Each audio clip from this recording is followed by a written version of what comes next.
নমস্কার বন্ধুরা, ইন্ট্রোতে তোমরা দেখেই নিয়েছো আজকে কি কি মাছ নিয়ে এসেছি। তো এই যে মাছগুলো নিয়ে এসেছি এগুলো সবই ব্রিডিং করানোর জন্য রেডি করব। তো যারা যারা চ্যানেলকে সাবস্ক্রাইব করোনি তারা সাবস্ক্রাইব করে রাখো। আর যদি গোল্ডফিশ, এই কাপ, রেমবো, পোলার প্যারট, উইডো এইসব মাছের ব্রিডিং শিখতে চাও তাহলে চ্যানেলটিকে অবশ্যই সাবস্ক্রাইব করে রাখো, তাহলে তোমাদের কাজে লাগবে।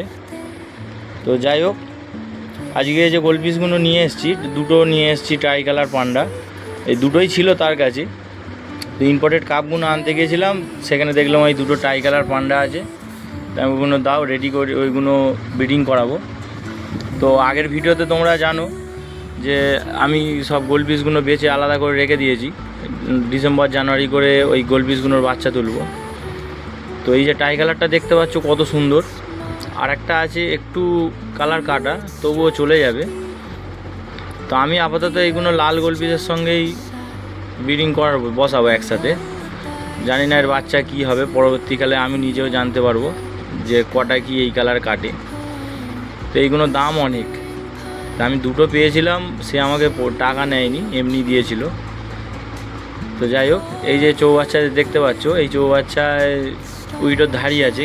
আমি কিছুদিনের মধ্যেই উইডোটাকে বসাবো ব্রিডিংয়ের জন্য। এই রেমবোগুলো নিয়ে এসেছি একদম ফুল সাইজ, এর থেকে বড় আর রেমবো হবে না। এই যে উইডো দেখতে পাচ্ছ, এইগুলো সব ব্রিডিংয়ের জন্য রাখা আছে। তো তোমরা যদি সঙ্গে থাকো জানতে পারবে যে কিভাবে কি ব্রিডিং করাই। তো যারা নতুন গোল্ডফিশের ব্রিডিং করাতে চাও, সব থেকে সহজ গোল্ডফিশের ব্রিডিং করা কোনো ব্যাপারই নয়।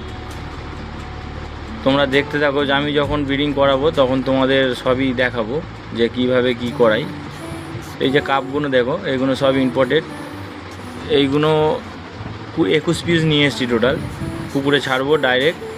তো ছেড়ে একটু বড় করে তারপর তুলে চৌবাচ্চায় রেখে ফের ব্রিডিংয়ের জন্য রেডি করব। তো আগেও বলেছি, এখনও বলছি, ডাইরেক্ট পুকুরের মাছ কখনোই ব্রিডিংয়ের জন্য ঠিক নয়। মানে তুমি ডাইরেক্ট পুকুর থেকে মাছ তুলে যে ব্রিডিং করাবে, সেই মাছের বাচ্চা তার ছাঁট কাটবে খুব। বাচ্চা হয়তো হবে, ডিম দেবে, বাচ্চা হবে, সব হবে, কিন্তু এরকম কালার আসবে না। যারা সত্যি মাছের ব্রিডিং করাতে চাও বা শিখতে চাও তারা অবশ্যই চ্যানেলটিকে সাবস্ক্রাইব করে রাখো। ধন্যবাদ।